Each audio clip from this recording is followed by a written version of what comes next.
everybody. I'm here. Welcome back to In Conversation with ATF. My guest today, I don't know where to start. I really don't know where to start. This guy is an absolute legend. He is known. I've got to show you my bag first, though. He's known for voicing this guy in Our Real Monsters, Ickis. Absolutely love Ickis. Me too. This is my bag. This is like it's like a Wow. it's like a lenticular TV, and it changes. Like you got Rugrats, Cat Wow. Dog, Real Monsters. Very cool. I know, it's awesome. Other roles that this legend has voiced include Cow, Chicken, and Red Guy in Cow and Chicken, Ed and Bev Bighead, and Gladys Hippo, and other characters in Rocko's Modern Life, Paddington Bear for the Hanna-Barbera Paddington Bear cartoon. We're definitely going to talk about that. Spike in the original 1980s My Little Pony cartoon, Buster Bunny in Tiny Toon Adventures, Starscream for the Transformers, the Bayverse movies, that is, Nat Smurfling in the Smurfs, Eric Raymond in Gem and the Holograms, Silverbolt, Trigger Happy, and Varath in the G1 Transformers cartoon, Lowlight in the G.I. Joe cartoon from the 1980s, you know, the Sunbow one, oh my goodness, Deputy Fuzz and Tex Hex in Brave Star, Snively from Sonic the Hedgehog, Sat AM, Felix in season 2 of the Twisted Tales of Felix the Cat, I Are Baboon in I Am Weasel, Hamburglar in the Wacky Adventures of Ronald McDonald, and has also voice directed so much stuff. Harley Quinn, Blaze and the Monster Machines, Madagascar, A Little Wild, Wild Thornberrys, The Buzz on Maggie, Rugrats, Holly Hobbie and Friends, Bratz. This doesn't even scratch the surface of this man's career. He has just been inducted into the Gold Circle at the Children's and Family Emmys next month, and that's for over 50 years in the business. This guy has been doing it since 1971. I'm so in awe of this. This is probably going to be one of the best interviews I ever do. My guest, it's Charlie Adler. Man, what an introduction. It's like my eulogy. I'm kind of hoping you appear at my funeral and just go over that shit. Thank you. You're welcome. First of all, thank you so much for saying yes to coming on my show. It's an absolute pleasure. And of course, if you at home don't know already, I was in Charlie's voiceover class in September of 2024. And it's so weird. Just like everyone, just like, it's not like there's not like 10 other people here. It's just the two of us. It's like, it's so weird. Just like you're being here, just like, is anyone else here?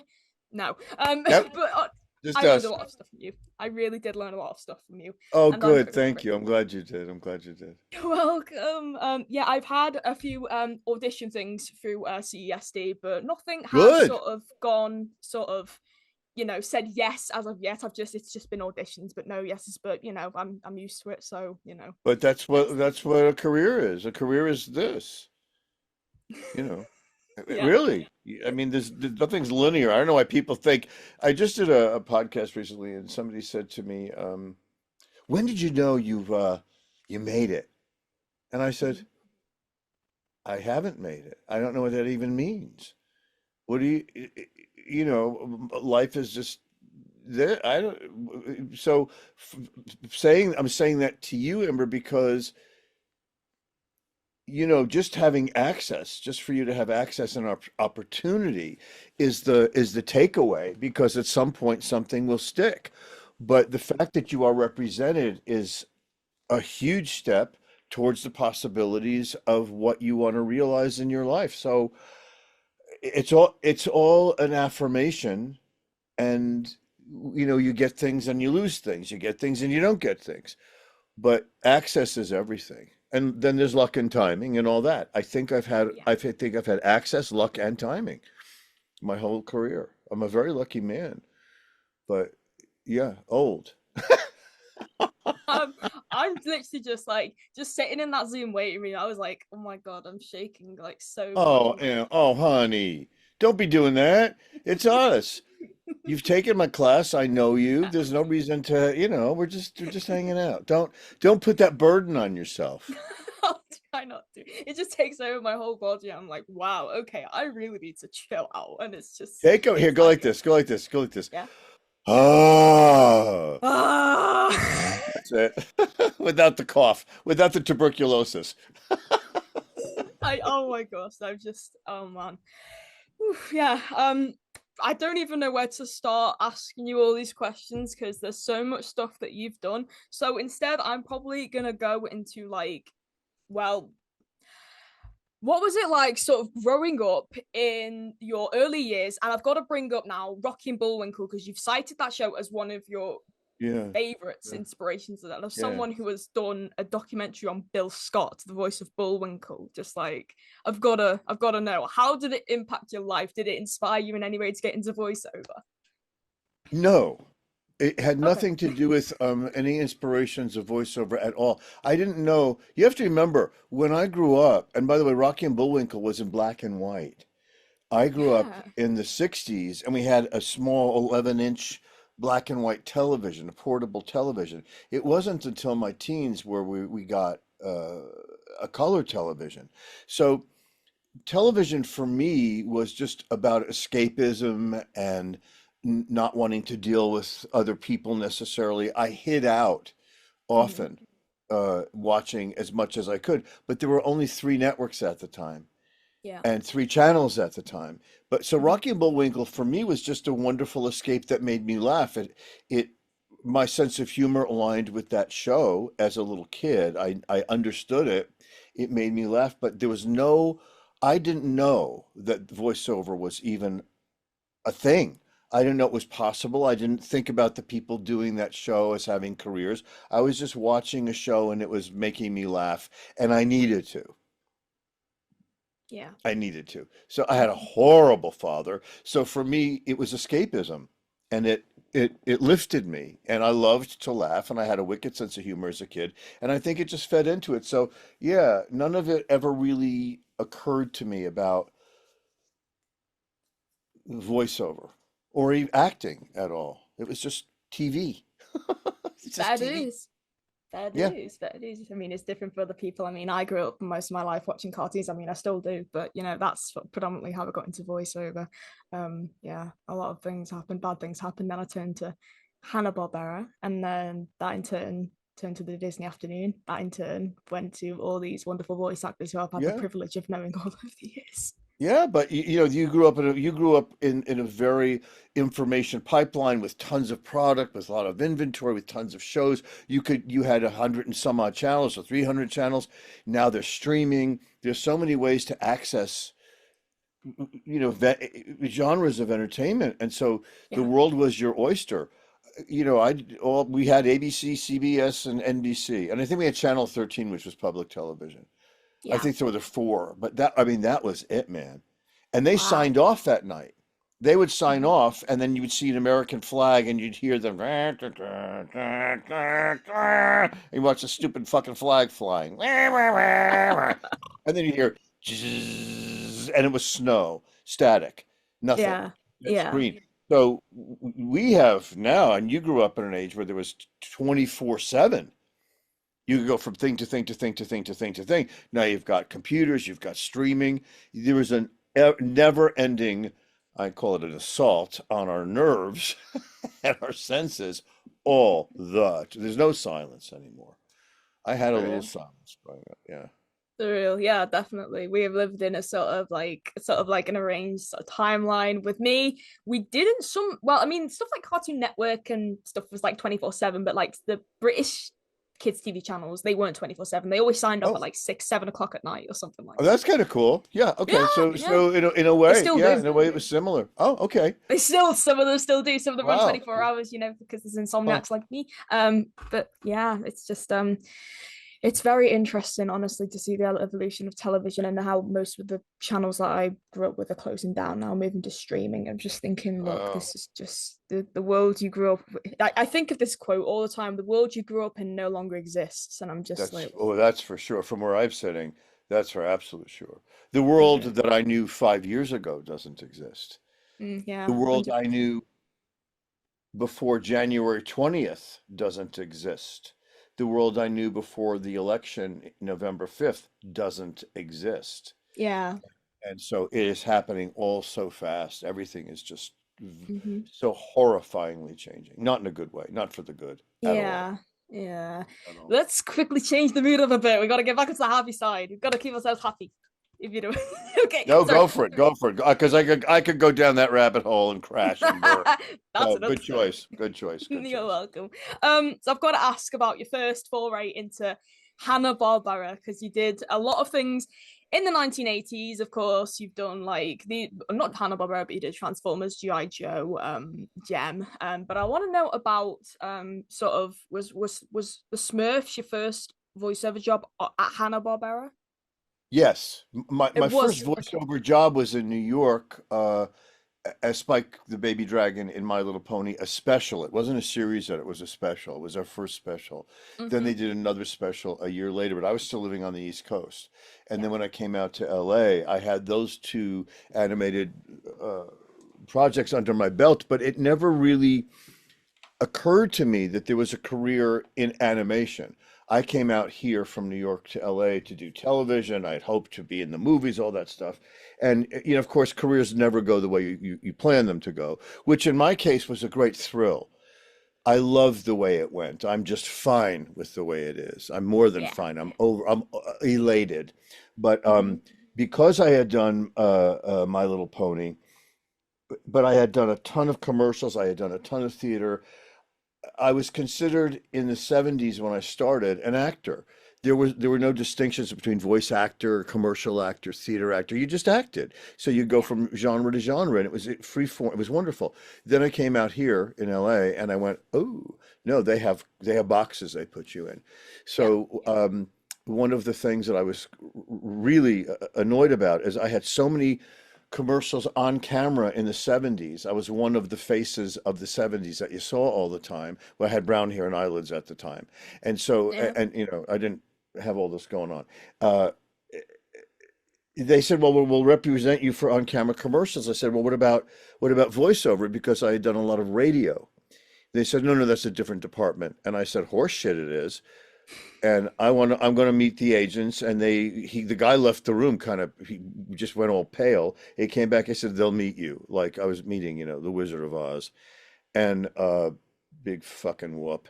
And so I met these two ladies who ended up representing me.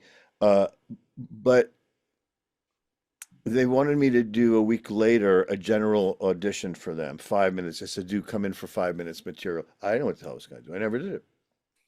I ended up doing 12 minutes with my back to them because I was too nervous to be looked at in a pith helmet. I was too nervous to be looked at. When the 12 minutes were over, they would, sign here. I was very excited that they were excited. And about somewhere between a week and a month later, I had a general audition at Hanna-Barbera where I did the same material and they embraced it and they liked it, which was a great thrill to me. And I was shooting a commercial in San Francisco for Beck's Beer. And I got off the plane and I checked my messages. We had answering, I had a pager. I used to call it my beeper, a pager. And then Mm-hmm. I had an answering service attached to it. Oh And yeah. so I found out when I was in doing Beck's Beer that I had, from that general audition I had at Barbera, they had cast me in Smurfs as Nat Smurfling. So that was the first show, my first series in LA. And I actually I think, I think I got the call in February. And I think I started recording it somewhere in the spring, April or May. It was a thrill. And Yeah. that just snowballed because once you were in Hanna-Barbera, it became a home. It Yeah. became a home base. And they were so generous about casting you and trusting you. And once they trusted you, they would assign like two incidental characters a Mm-hmm. show. And it was a way to sort of prove to them your versatility. And Yeah. I was lucky enough that I could do what they asked me to do. And they were Mm-hmm. so kind and lovely to me. So I ended up doing, I can't even count the series and episodes, but it was a solid 10, at least 10 years of absolute bliss there. And then at the same time, I was working in other studios doing other shows. Yeah. But that being at Hanna-Barbera was just, legend. The studio Yeah. is legendary. The people Yeah. I was working with were legendary. Yeah. So Definitely. it was something. I mean, Mel Blanc played my father in Captain Caveman and Son. I was Ann's son. Mel Oh Blanc, Jesus. yeah, you were. That was amazing. And then Droopy and Dripple, Don Messick played Droopy. I was Dripple, his son. So I had all these wonderful experiences. Smurfs was Legends, June Foray, Jonathan Winters. Frank It Welker. just went on and on and on, and then I would show up at work, and there'd be some movie star there, there'd be some Broadway star there, there'd be some TV star there, the cast from Laugh-In, the cast from Second City TV, everybody flocked to Hanna-Barbera. It was a wonderful, creative, thrilling place to be for a long time. That's so wholesome. And Yeah, I loved it. I was so happy there. Uh, speaking of, it, once they closed their doors, the world sort of changed. Talk about the yeah, world is not yeah, what you know. It yeah, changed, 100%. definitely. Yeah, but Yeah. speaking of legendary people, I've got to ask about two people, two really close friends of mine who you've had the privilege to work with over the past few years. The first one is Frank Welker. I love Um, him. Me too. I was gonna Well, he's say going to be at the. I think he he's going to be at the. is. Yeah, Yes, yeah. he is. And I never thought I would hear these words come out of my mouth. Look, I this would be my fourth time meeting Frank, but I think I am more excited to meet you in person than I am to meet Frank. Well, I got a big hug stored up for you. Oh, so excited! I'm literally so excited. It's like less than a month. Like, wow, I'm just so Oh. excited. I'm just like, Well, wow. hopefully it's going to be a lovely con. It's my first con after about 8 years of not doing it. Yeah. Oh my gosh. So Yeah. I'm I'm excited. excited to be able to get back out there again. And Frank is one of those remarkably generous and gentle people whose talent is so enormous and whose legend is so huge, and his temperament doesn't line up with what you think he is. In other words, people looking at him would go, he's just a sweet guy. He's just this nice, warm guy, and playful and funny and smart, and he calls me Charlie Gegala, Darling. and I call him Mr. Welkman. And Oh. I love Frank. I used to live at the top of the mountain, and I used to see where he lived. So when then there were fires, I would call him and say, Frank, there's a fire, heading your way, or there's a fire in the area. When I moved to where I am now, he every time I run into him, he goes, I kind of miss those phone calls. You used to call me. You were like my fire marshal. You But he's one. guys. You Yeah, guys he's have one. got to meet at TF Con together. I would be Yeah, it'll there be to it'll be good put to you see him. Well, together. Yeah. we've run into each other. We share a dermatologist, so Oh, we've run into each other. We've run into each other a couple of times in the waiting room and caught up there. that's so awesome. I love that. The second person that I'm on about is literally just Noel North. You've done so much together. You did Smurfs, I Our Real no, Monsters. I don't. So You know what? I haven't seen Noelle in decades. Decades. We were on Smurfs together. She was cast with Pat Music and I yep. as the three Smurflings. Yeah. And if she did, and you just mentioned Real Monsters, I think she just did a guest spot on it. But we haven't really interacted in decades. I'm not even sure I'm not even sure we were in the same room at the same time with Our Real Monsters. So, and I never really got to know Noelle well at all. I mean, lovely girl, but I don't think that we ever really developed a rhythm or a friendship or time together. It was very, we'd go in, we would have a wonderful time at Smurfs, and then it would be over. So I can't really give you much more than that to say, except she's a nice lady. But Okay. we never had, with Frank, we were all the time. We had this rhythm. Yeah. It wasn't that way with Noelle at all. So I Hmm. couldn't speak to that except, to wish her well. But when you cite guest things that we did together, very often when you're in a cast, they bring in the guest people separate, Yeah. and especially at Klasky Csupo, because the booth was so tiny, it could only fit Christine Cavanaugh, David Eccles, and me, or Tim Curry and me, and Yeah. there was no room to bring anybody else in. So I probably didn't even see her then. Okay, well, I will make a promise to you now. So Noelle is a really, really close friend of mine. She's so near and dear to my family. Oh, Um, sweet. and I'll definitely be seeing her when I go out. And if Good. if she is around on the Saturday, I will make sure that you two meet again. Well, don't bug her with that. I'm going to be busy signing. What do you think? I'm going to go hang out with somebody Yeah. and that's about a convention. Who has time? Don't make promises like that. I'll be like, yeah, how you doing? I'm busy. Oh, so maybe afterwards. I don't know. We'll have to Well, see. we're so, what happens when we get there? It is pandemonium because Yeah. we have to lay out all our shit. We have to be organized. We're assigned people to take care of us. All I know is we are resonating at such frequencies as meeting people, meeting people, meeting people. We don't have time to go, for real, to chit chat. Then we have a quick break to refuel, and then we do a Q&A, and then we go back to work. So it Yeah. is, I love your idea, but it ain't gonna fly with me because I'm hyper focused. Well, we'll make it happen someday or some way or another Just for tell her sure. hi for me and send her my best. Don't worry about it.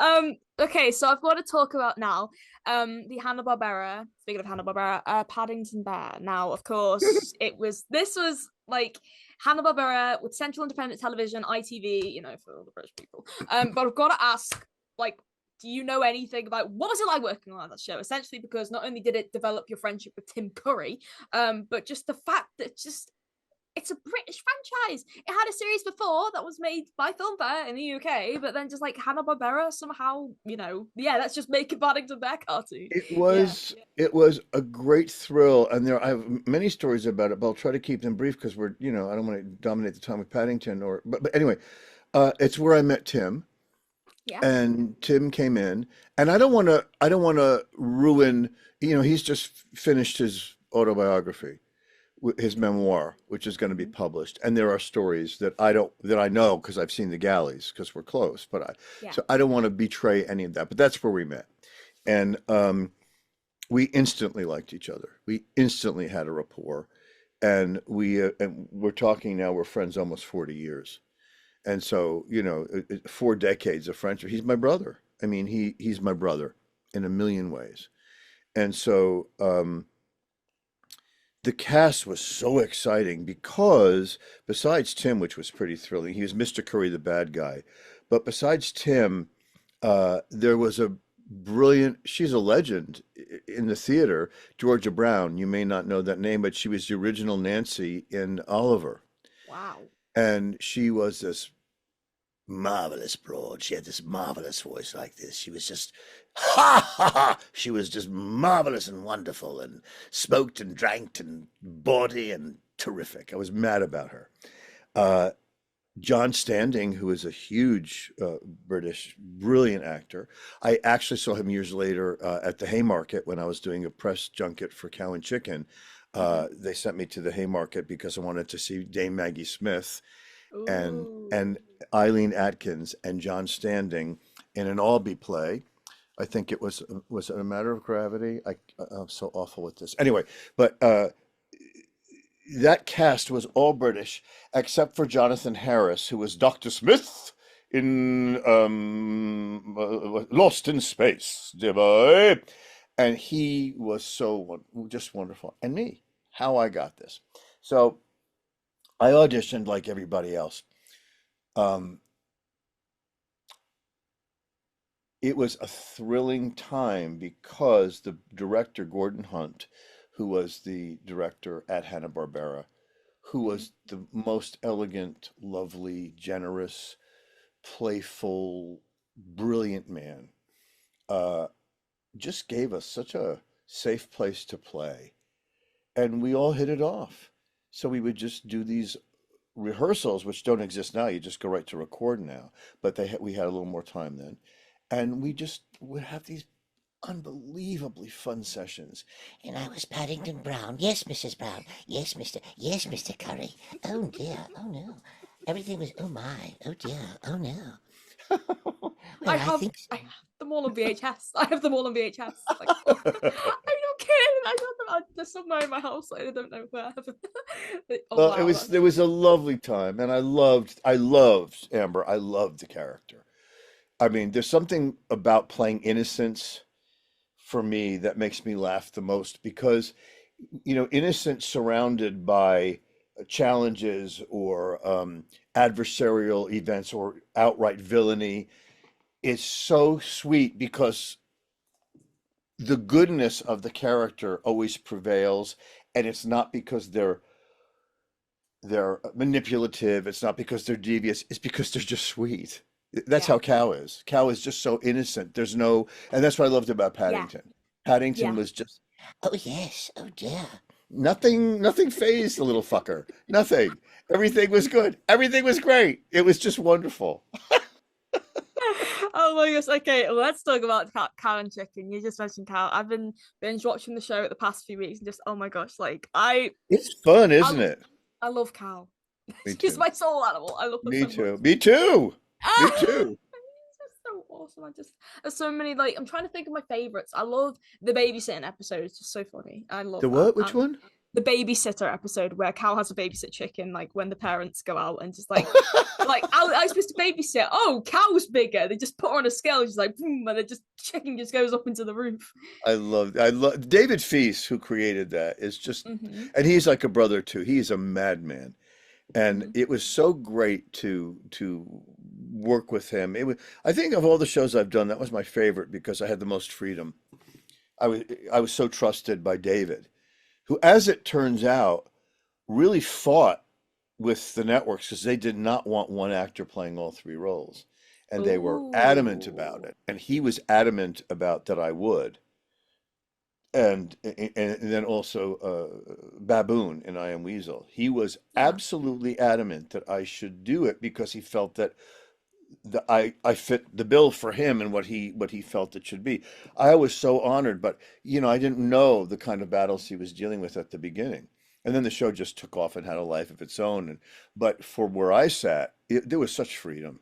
There was such joy. And I would just, every now and again, I'd look up at him behind the glass. He'd be laughing his ass off, or he'd be acting out physical stuff.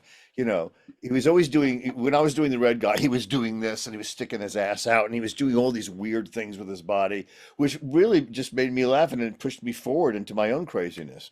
So there was a great exchange of energy on that show. And the cast was so fun to play with, and we would just go to work and laugh through our days. I have to say, it was the most exhausting thing I've ever done, but it was the most exciting thing I've ever done.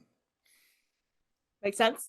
I mean, Yeah, just right? honestly makes me smile. It makes me smile. Thank you for making me smile. That's all I Oh, can you're say. so welcome. You're so You're welcome. welcome. Well, why was it you're welcome? I don't know. Right. Okay. We gotta talk. Okay. We gotta talk about this because every person I talk to who has worked with this person always has a different story to say, whether it be good or bad or. What was it like working with Wally Burr? Because of course you did Transformers, the G1 series, G.I. Joe, you did Gem and the Holograms. A lot of people. I mean, I spoke to Scott Brownlee, who was the engineer on the first two seasons of Transformers. We met in person when I went to LA last year, and he was like, told me so many stories about Wally, and just, I've got to know, what was it like to work under his control? He was a wonderful pain in the ass. Um, he he was so, first of all, I want to prelude anything I'm saying with, he was very loyal and generous and loving to me, Yeah. and always brought me in and always trusted me. And we had a friendship, which wasn't easy with Wally, but I'm going to tell you why. Wally had been a sergeant in the army, Mhm. and his sessions were very militaristic, which kind of worked on GI Joe and Transformers, but uh, I have no idea how he came to the business. I really don't. And he was not without his skills, but he drove me, all of us insane because he would give line readings where everything ended up on, oh, everything had to go up at the end. Nobody fucking talks like that. And it was maddening. But here's what was really maddening. At that time, the contracts in Screen Actors Guild allowed us to work 8 hours on one show. Well, there were many reasons why that wasn't a great idea because you would be so exhausted. And there were table reads where he worked from storyboards. So while he would sit there, he was so anal he could open a Coke bottle with his rectum, and not even a twist off.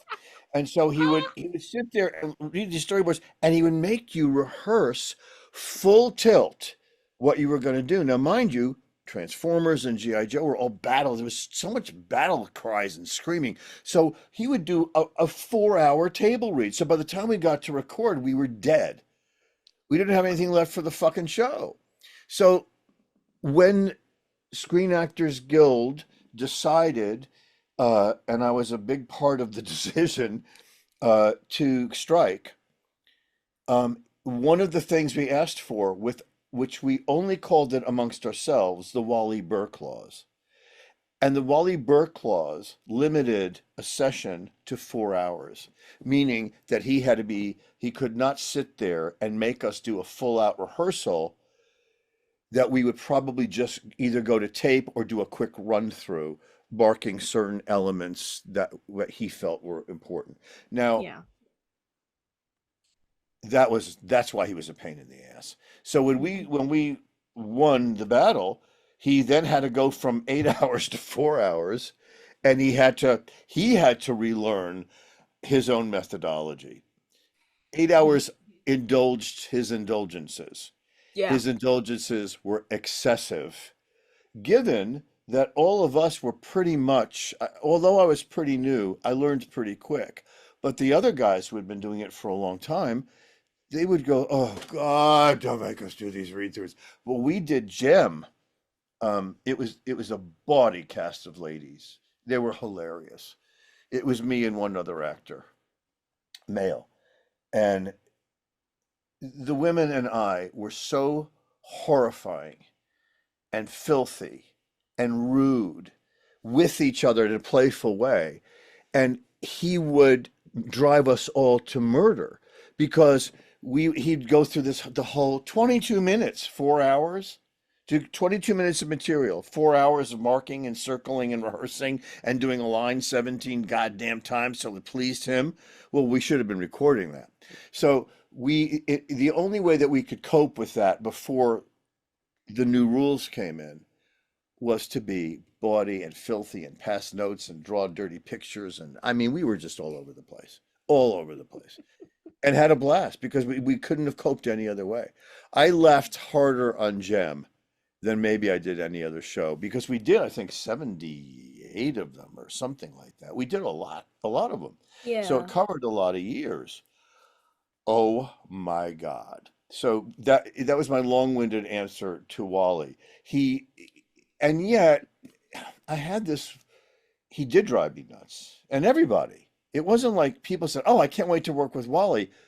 We understood him, and he let us know in his way that he respected us. I never felt disrespected. I always felt honored by him.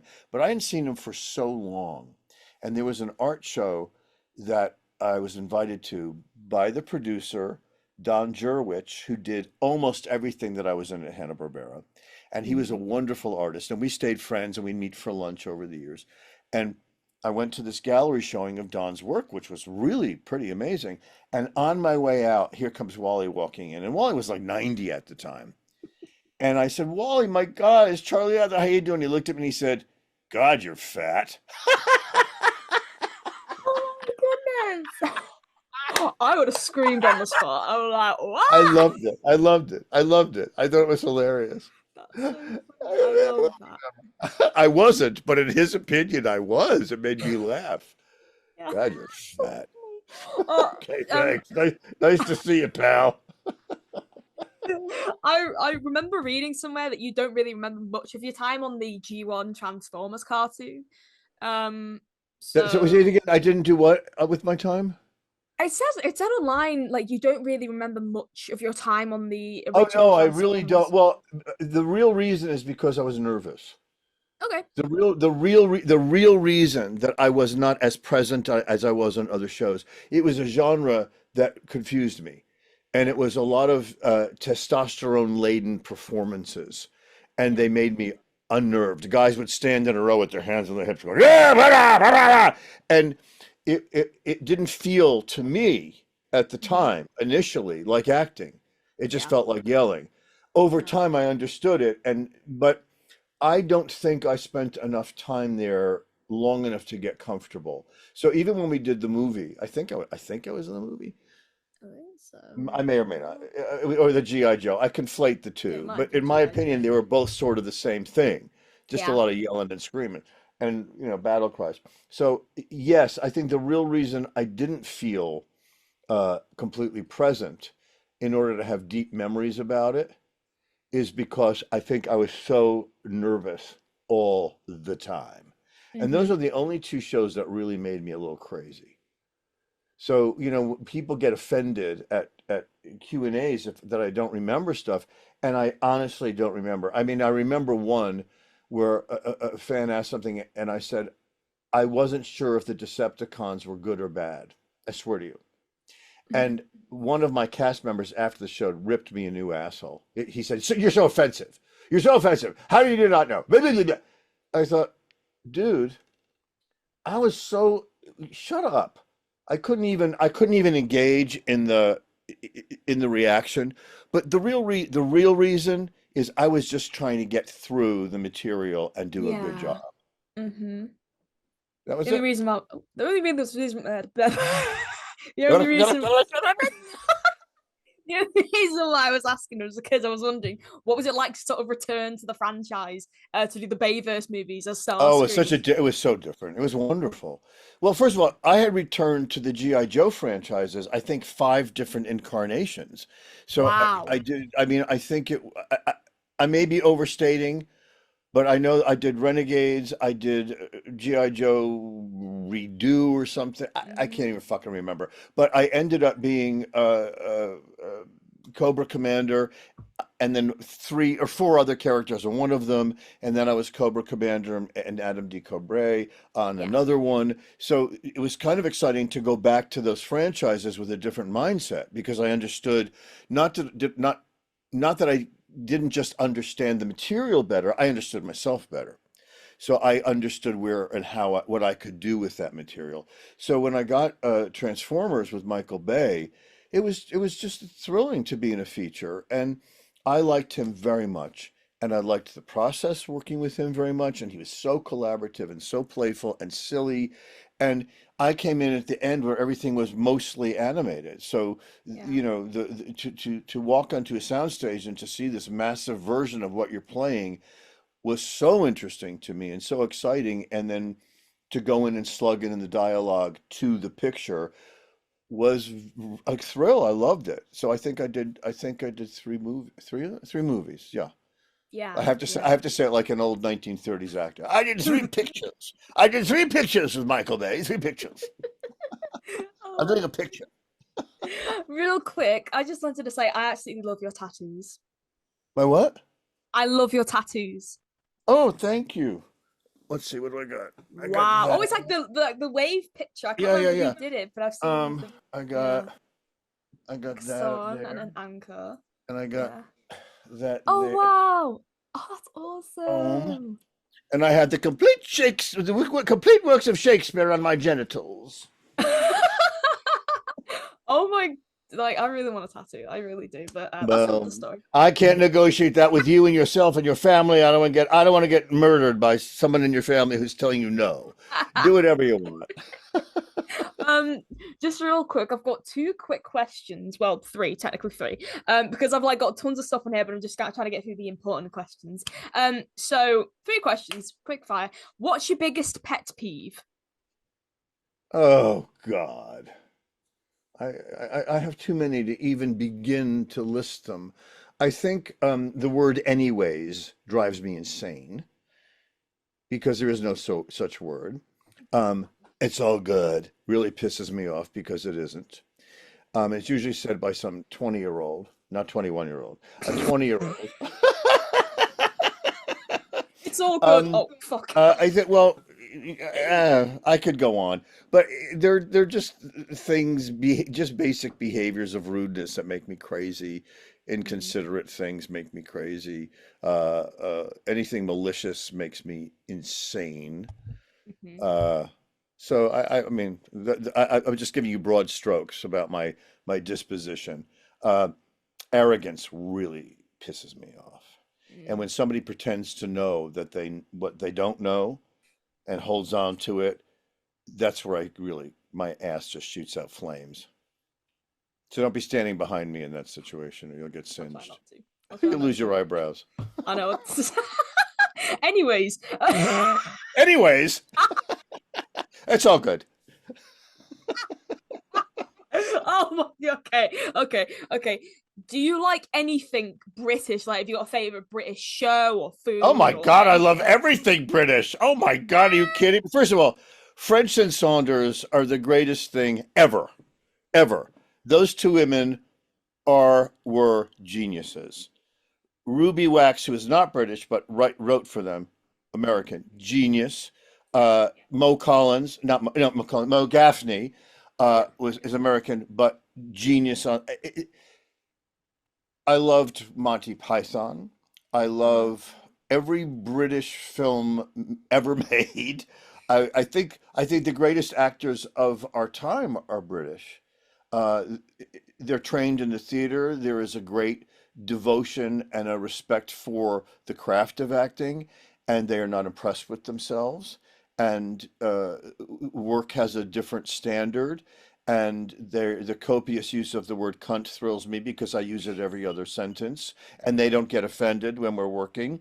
I mean, there's a lot of reasons why, because working out here, and I grew up in the theater in New York, it's still not the same as the Brits. Now, I'm not damning American actors, but you asked me a specific question. Is there anything about, yes, I love anything British because there's a perspective and a sense of humor that is closer to mine, more akin to mine. So Mhm. one of my dearest friends, Neil Dickens, who I met was my publicist on Cow and Chicken at Cartoon Network. He's now a therapist. He's Dr. Dickens. But the minute we met, we were laughing till we were crying. And we're talking about now over 25 years, and he is one of my nearest and dearest. I hear his voice on the phone and I'm gone. We both start laughing. There's this sensibility that I just cannot, it's delicious to me. So yeah, the answer is yes. And you know how Great. to fucking make fish and chips. Yeah.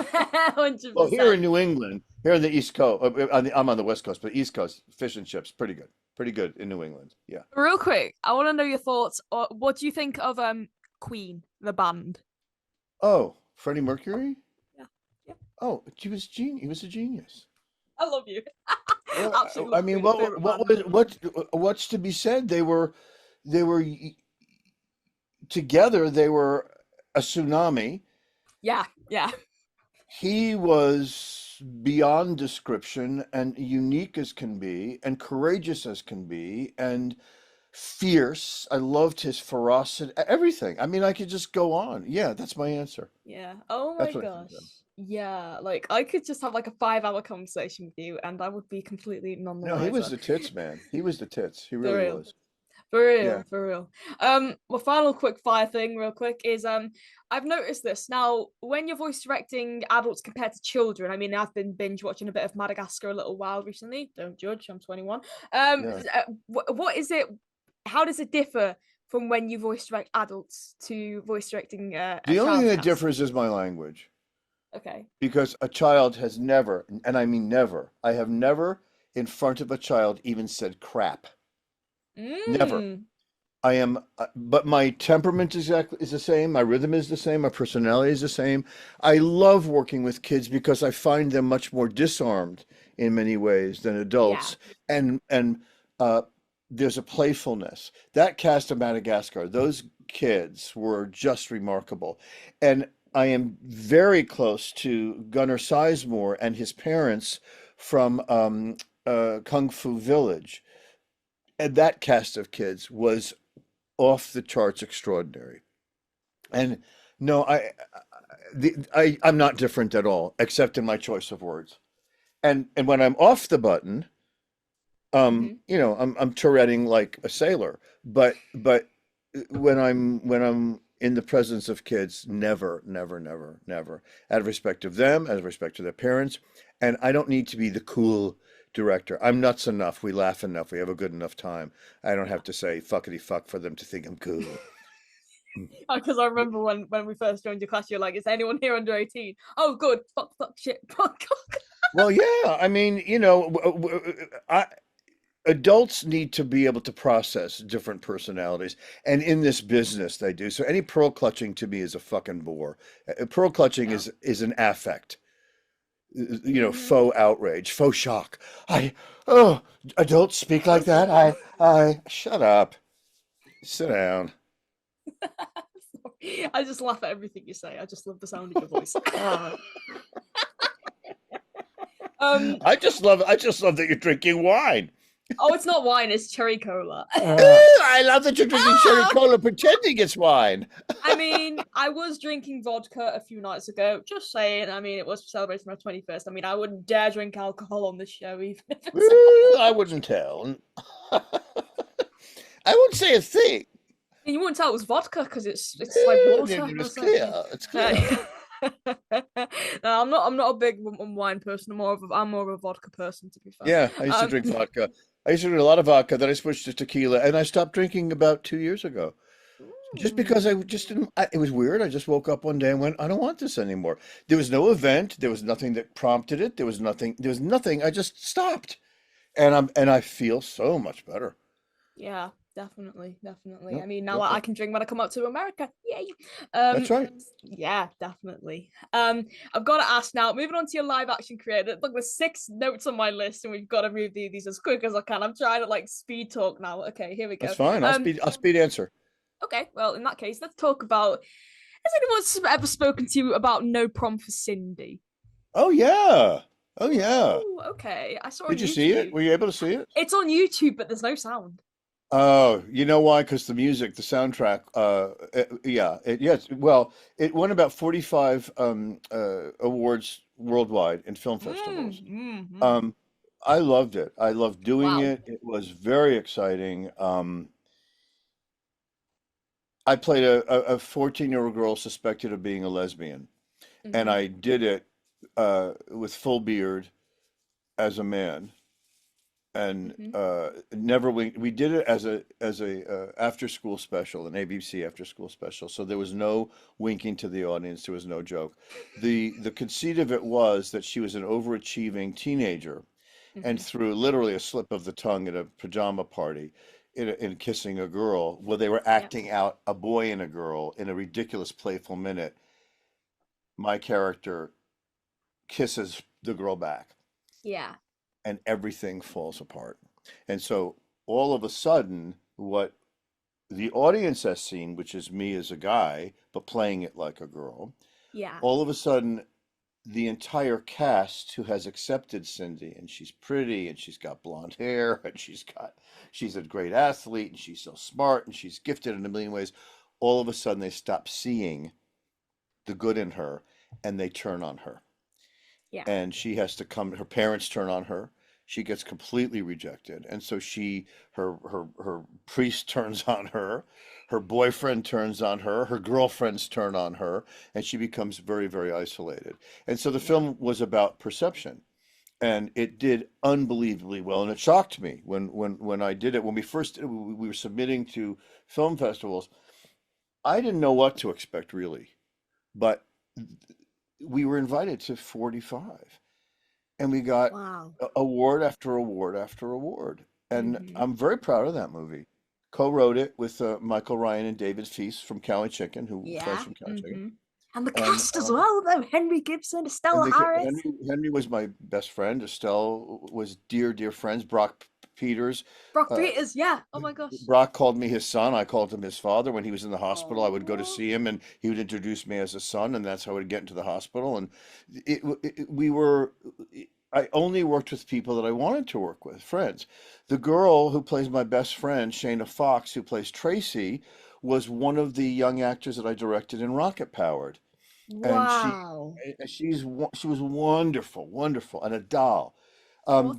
She's the girl that I kiss in the movie. Um, Hmm. there were so many wonderful elements to it. Michael Bloom was the producer and writer of Rocket Powered, and he Hmm. produced the film. So I just worked with people that we were all of like minds, and it was really wonderful. That's wonderful Loved to it. hear. Jess Okay. Harper, who played my mother, an Oscar nominee, a Golden Globe winner. Wow. And we've been friends forever. Tessa Jane Harper, I call her Tessa Jane. And she played my mother. My best friend, H. Richard Green, plays my father. Oh wow. Oh, I that's mean, so cool. I we love would just that. show up to work and we'd all be, hi, how you doing? It was wonderful. It was comfortable and joyful and wonderful. Yeah, definitely. Of course, of course.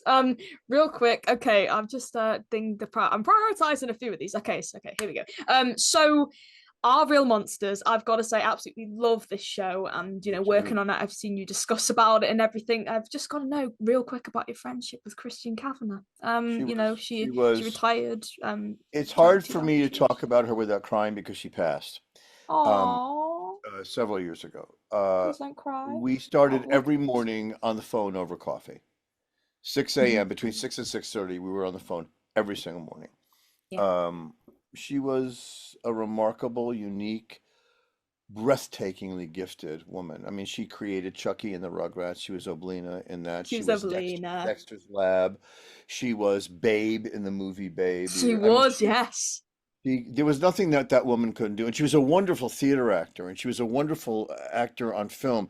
She was beautiful.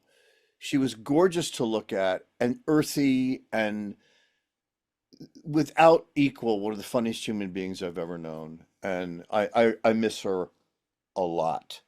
And there are certain people in life that crawl inside you and stay Yeah. there. And Hmm. Chris was one of them. And so she was a miracle. I thought she was a miracle. And her work speaks for her legacy of work goes on, which is so wonderful. And yeah, that was we laughed until we cried. And doing Our Real Monsters was insane together. It was a feeding frenzy. David Eccles, who played Crumb, was an engineer at Klasky Csupo. He had never acted. He's brilliant. I need to get him on And my show. We've been talking and just like, we he's need to get him. brilliant. Yeah, we need And the to get three of us together were like, it was wonderful. We had the best time doing that show. We really, really did. And I him. never watched it until recently, until I got Paramount Plus. I didn't see it in all the years. I never saw one episode. And then maybe about 3, 4 years ago, I watched all 78 of them, and I went, I Wow. am. Oh, and I went to Tim Curry's house because I wanted him to see. I called him up and said, we were having dinner, but I said, I want you to see what the hell we did together. And he had never seen the episodes that we had done together. We were No. howling with laughter. They really were good. Yeah.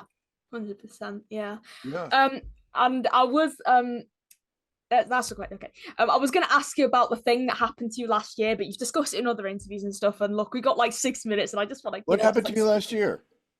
you nearly died. Oh, I thought, yeah, yeah, oh yeah, I nearly died. That's right. Yeah, I've heard your story and just like Oh, that old thing. I know, just like I listened to your story, but like for those wondering, basically I'm Charlie had fine now. I had a mild heart attack. It turned into a four-way bypass, which went bad. They had to open me up again 8 hours later, which turned into a raging infection, which put me back in the hospital for a very, very long time. I had two carotid artery blockages, very bad genes. I what had a the fat father, and heck? he inherited a lot of stuff. And so from October of a year and a half ago, October till March, so a year from this month, Yeah. I was very ill and fighting for my life. And it's different stages of recovery. And I lost 44 pounds and I lost all my muscle. Wow. And it's back, baby. And so, Yeah. yeah. And I feel great. Yeah. I feel fine. I feel wonderful. That's So, awesome. that's in the rearview mirror. Bow up, bow up, bow up. Now, Charlie, I've got a surprise for you after we finish this interview, so I'm going to wrap it up here just for Okay. the cameras. But first of all, I just wanted to say, if you guys haven't seen Charlie's social media with all the brain rot and the memes and the workout stuff, it's absolutely amazing. I love the idea and just, wow, I love it so, so much. Thank And you. if you live in the California area and you want to meet Charlie next month, go get your tickets for TFCon Los Angeles. He will be there Saturday only, signing autographs, taking photos, and you'll probably catch me there as well. But yeah, Charlie, where else can we find you? Have you got a website? Have you got I'm doing the Anaheim Nostalgia Con, I think in June. No, no, no. Oh shit. Uh, oh fuck. It's sometime this year. It might be April. It might be April. Oh, hold on. I have a thing with a calendar. Ugh. It's all good. You don't. Um, Something's ringing a bell. Nope. No. Oh, my dead mother's ass. Okay. Oh, it's a NostalgiaCon, June 5th, 6th, and 7th in Anaheim, Okay. Well, in California. that case, That's I'll my get next that. one. Okay, well, in that case, I'll get that listed and your social medias in the description as well. Got to wrap it up quickly because there's surprises here. Thank you so much for watching this interview with Charlie Adler. Make sure you go follow Charlie Adler everywhere. Make sure to like, comment, subscribe. Please, please, please, please. Stay happy, stay safe, subscribe, and I just had a blast filming this. Thank you so much, Thank Charlie. you. It's been a pleasure talking Thanks, to honey. you. Thank you. Apologize Thank for rushing. All right. Thank you for watching. Take care. Bye and cut.